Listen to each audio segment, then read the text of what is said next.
भारत माता की। भारत माता की। भारत माता की।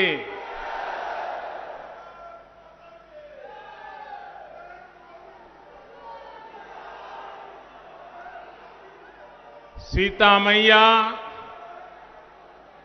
राजा जनक, कविराज विद्यापति के ई मिथिला भूमि के नमन करे छी।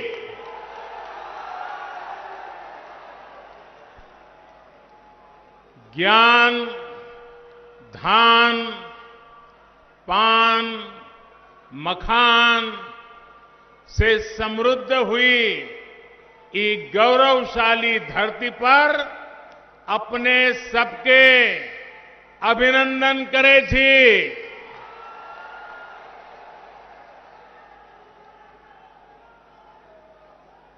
बिहार के मुख्यमंत्री मेरे मित्र भाई नीतीश जी, जो हमारे भावी मुख्यमंत्री के रूप में आपके आशीर्वाद निश्चित मिलने वाले हैं। जेडीयू, भाजपा, हम पार्टी, वीआईपी पार्टी के अन्य सभी प्रतिनिधिगण और विशाल संख्या में पधारे हुए मेरे प्रिय भाइयों और बहनों,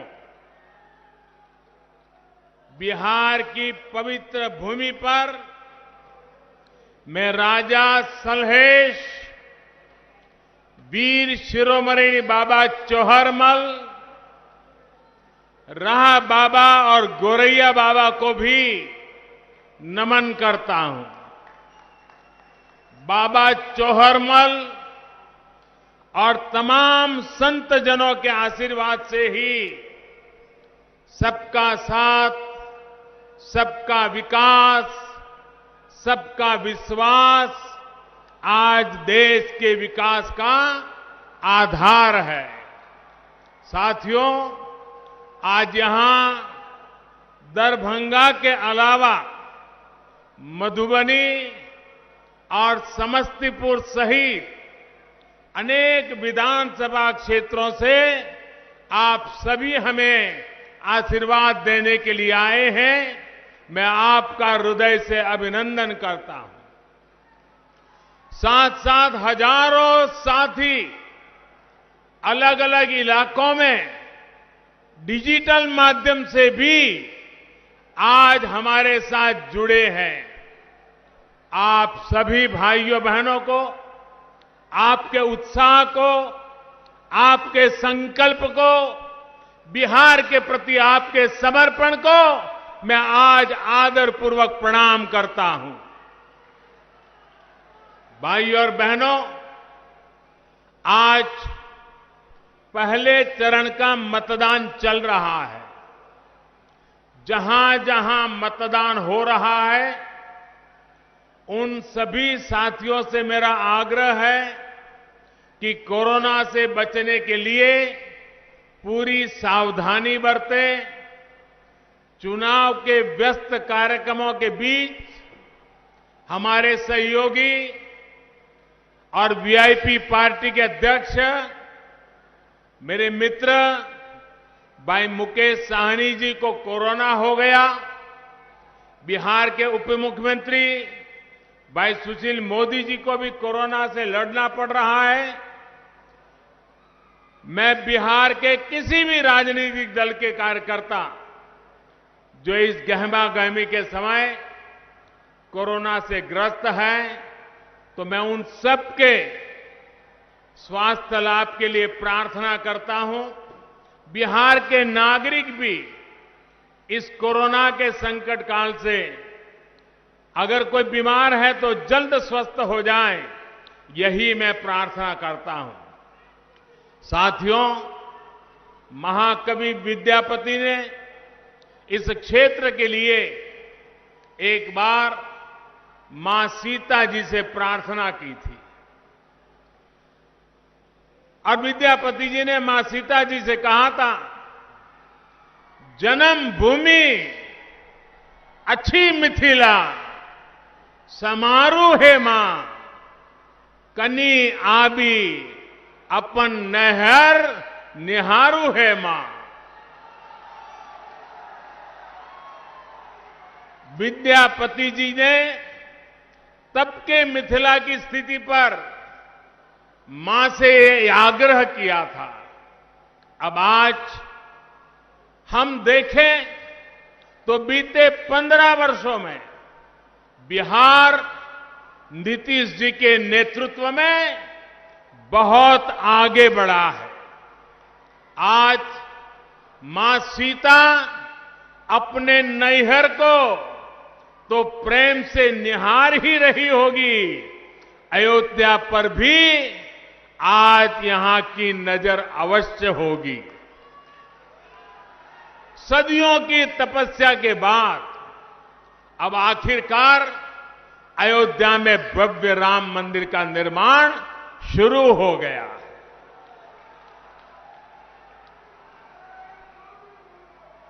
वो सियासी लोग जो बार बार हमें तारीख पूछा करते थे, बहुत मजबूरी में अब वो भी तालियां बजा रहे हैं।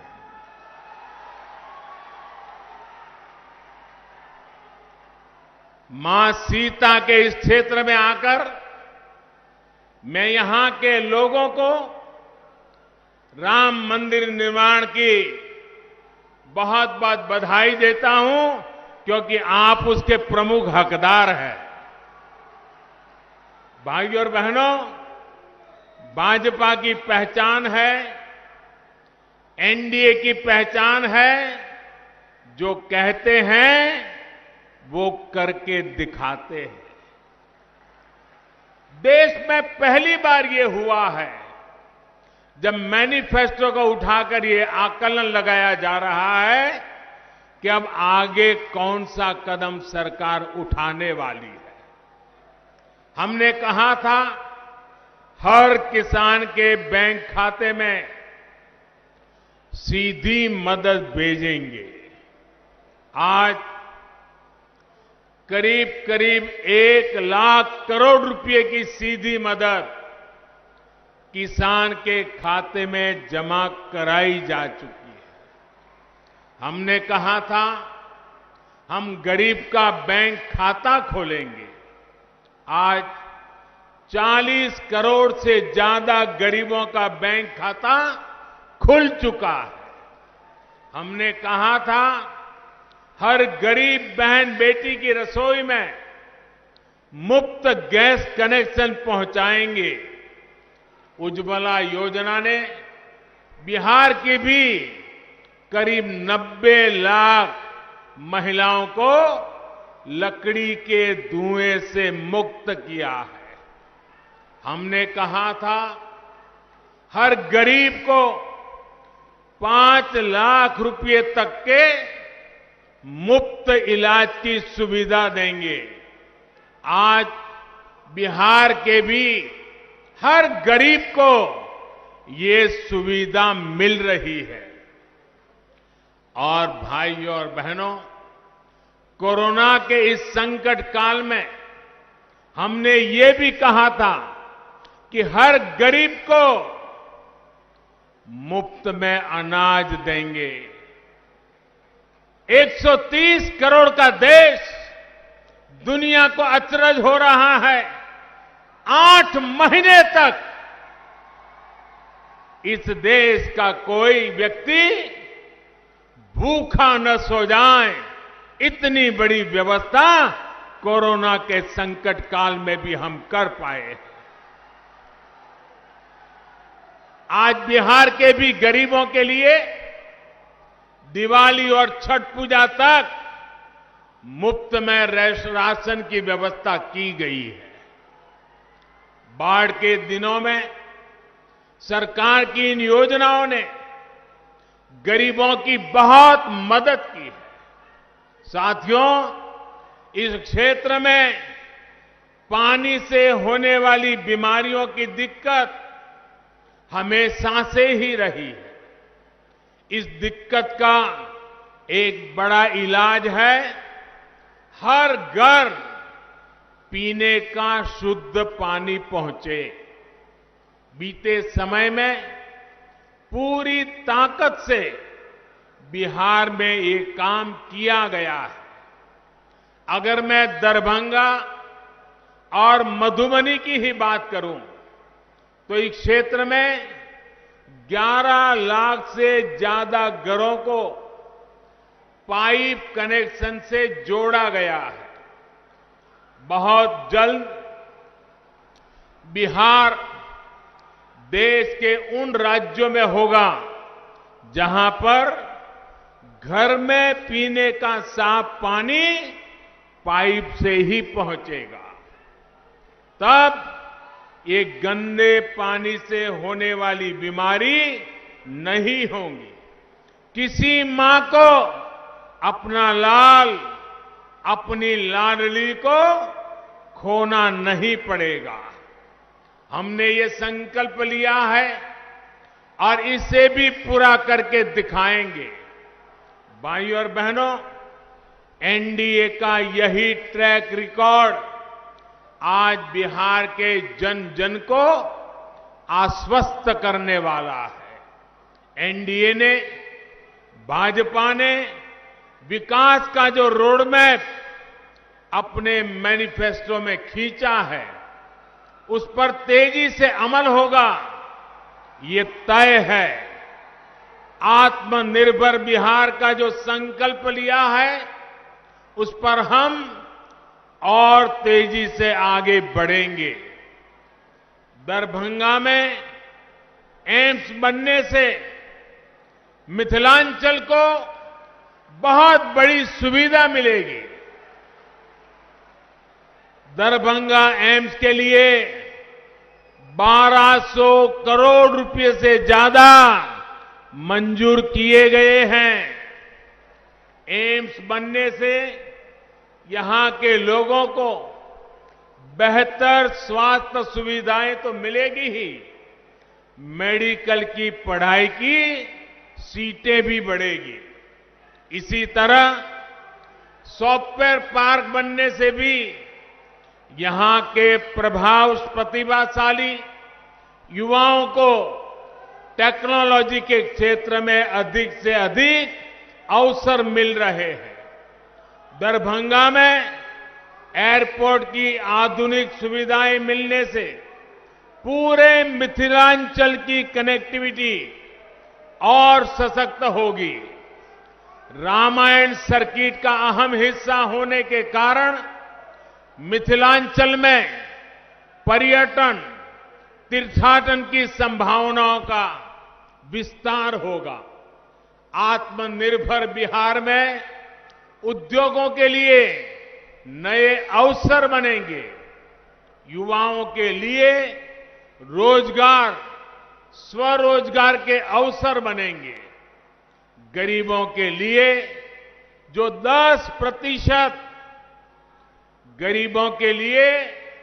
जो 10% आरक्षण की व्यवस्था की गई है, उसका लाभ भी इस क्षेत्र के युवाओं को मिल रहा है।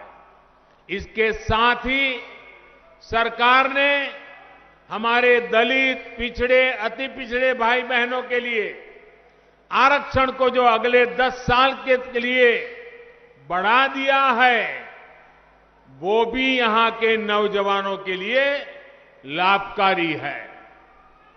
साथियों, बिहार की मिथिलांचल की कनेक्टिविटी को पीएम पैकेज से भी बहुत ताकत मिल रही है। पीएम पैकेज के तहत बिहार के गांवों में हजारों किलोमीटर की सड़कों पर काम हुआ है। 55,000 करोड़ रुपए, उससे भी अधिक बिहार के रोड नेटवर्क पर खर्च किए जा रहे हैं।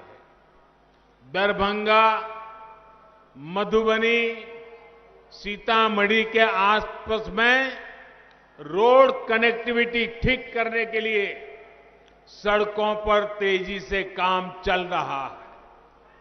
दरभंगा समस्तीपुर रेलवे लाइन के दोहरीकरण का लाभ भी इस क्षेत्र को होगा।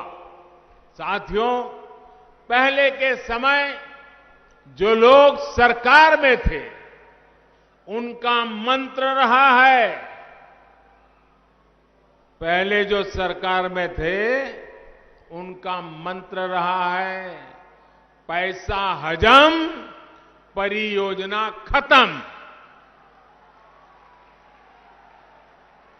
उन्हें कमीशन शब्द से इतना प्रेम था कि कनेक्टिविटी पर कभी ध्यान ही नहीं दिया।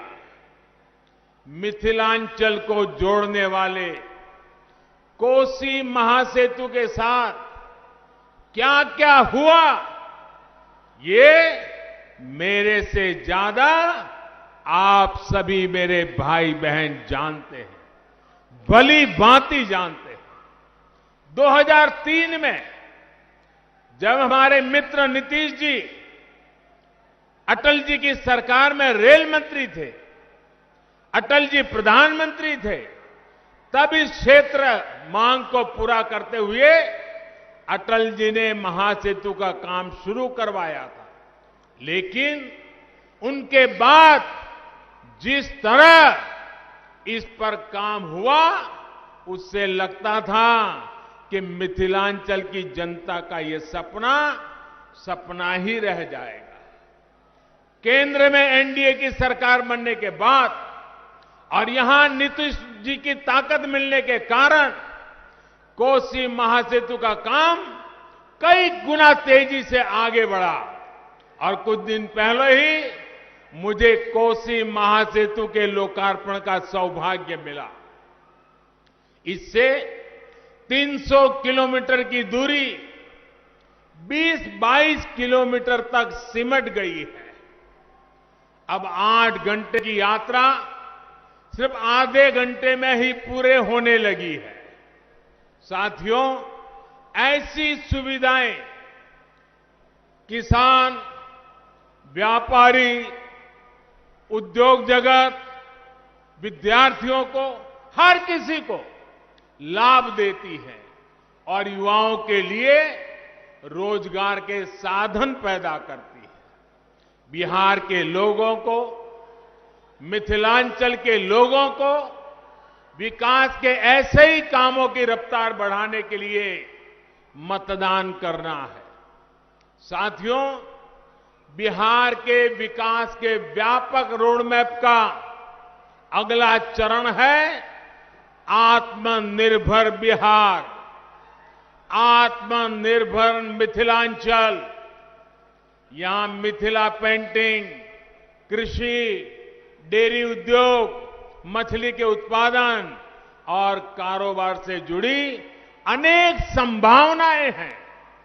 मिथिलांचल के लिए तो कहा ही जाता है कि पग पग पोखर माछ मखान, मधुर बोल मुस्की मुखपान, विद्या वैभव शांति प्रतीक, विद्या प्रतीक ई मिथिला थी। ऐसे में पान, माछ, मखाना, इन सब में आत्मनिर्भर भारत को ताकत देने की बहुत बड़ी संभावना इस क्षेत्र में है। समस्तीपुर तो एक प्रकार से देश में कृषि, पशुपालन और मत्स्य पालन से जुड़ी रिसर्च का हब बन चुका है। डॉक्टर राजेंद्र प्रसाद जी से लेकर जननायक कर्पूरी ठाकुर जी ने जो सपने देखे थे, वो अब पूरे होते दिख रहे हैं। डॉक्टर राजेंद्र प्रसाद विश्वविद्यालय को सेंट्रल यूनिवर्सिटी का दर्जा दिया गया है। मत्स्य संपदा योजना के तहत इस क्षेत्र के अनेक जिलों में मछली के उत्पादन से लेकर चारे तक के अनेक प्रोजेक्ट शुरू किए गए हैं। जब करोड़ों का निवेश यहां होगा, युवा उद्यमियों को आर्थिक मदद मिलेगी, तो बड़ी मात्रा में नए रोजगार तैयार होंगे। साथियों, फसल हो, दूध हो, सब्जी हो, मछली हो, कोशिश ये है कि बिहार के अलग अलग जिलों में जो बेहतरीन उत्पाद पीढ़ियों से उपजते हैं या तैयार होते हैं, उनसे जुड़े उद्योग लगाए जाएं। इसके लिए जरूरी सुविधाएं गांवों में तैयार की जा रही है। गांवों में भंडारण और कोल्ड स्टोरेज की सुविधा के लिए 1 लाख करोड़ रुपए का विशेष फंड बनाया गया है। गांव में इन सुविधाओं के लिए निवेश बढ़े, इसके लिए जरूरी कानूनी सुधार किए गए हैं। छोटे किसानों को बिचौलियों से, उनकी चंगुल से बाहर निकालकर कृषि उत्पादक संघों एफपीओज से संगठित किया जा रहा है। ऐसे ही एफपीओज और दीदियों के समूह भंडारण की सुविधाओं से लेकर कृषि उद्योगों तक को चलाने वाले हैं। बिहार के युवा उद्यमियों, स्टार्टअप्स के लिए भी अनेक अवसर नए कृषि सुधारों से बनाए जा रहे हैं।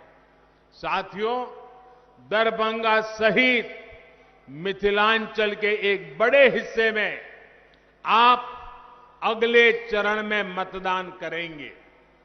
राज्य के अन्य क्षेत्र के लोगों ने जो प्रण किया है, उसी प्रण का आपको भी ध्यान रखना है। ये प्रण बिहार के भविष्य के लिए, आत्मनिर्भर बिहार के निर्माण के लिए बहुत ही जरूरी है। बिहार के लोग ये ठान चुके हैं, बिहार में जंगल राज लाने वाली ताकतों को फिर परास्त करेंगे। बिहार के लोग ये ठान चुके हैं, बिहार को लूटने वालों को फिर हराएंगे। बिहार के लोग ये ठान चुके हैं, इस प्रतिभाशाली धरती के नौजवानों को धोखा देने वालों को फिर हराएंगे। बिहार के लोग ये ठान चुके हैं, बिहार की महिलाओं का जीना दूभर कर देने वालों को फिर हराएंगे। साथियों, जिन लोगों की ट्रेनिंग समाज को बांटकर राज करने की हो, जिन लोगों की ट्रेनिंग कमीशन खोरी की हो, वो बिहार के हित में कभी सोच नहीं सकते। बिहार के मेरे भाइयों और बहनों, इनके ट्रैक रिकॉर्ड को याद रखिएगा। ये वो लोग हैं जिनके राज में बिहार में अपराध इतना फला फूला कि लोगों का जीना मुश्किल हो गया था। ये वो लोग हैं जो किसान कर्ज माफी बात करके कर्ज माफी के पैसे में भी घोटाला कर जाते हैं। ये वो लोग हैं जो नौकरी देने के काम को करोड़ों रुपए कमाने का जरिया मानते हैं। इसलिए इनसे सावधान रहिए, इनसे सतर्क रहिए। भाइयों और बहनों, एक तरफ एनडीए है, आत्मनिर्भर बिहार बनाने का संकल्प लेकर खड़ा है। दूसरी तरफ ये लोग हैं जो बिहार की विकास की परियोजना के पैसों पर नजरें गड़ाए हुए हैं। याद रखिए, एनडीए यानी भाजपा, जेडीयू, हम पार्टी और वीआईपी, इनके सभी प्रत्याशियों को आपका एक एक वोट जो मिलने वाला है वो बिहार को तेज गति देगा, बिहार को नई ताकत देगा, बिहार के उज्जवल भविष्य में आगे बढ़ेगा, बिहार आत्मनिर्भर बनाएगा। एनडीए को पड़ा आपका हर एक वोट बिहार को फिर से बीमार होने से बचाएगा।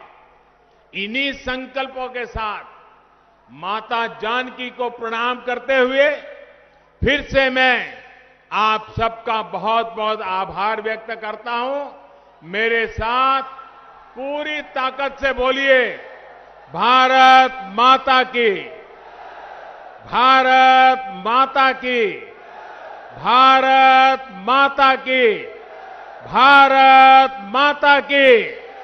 बहुत बहुत धन्यवाद।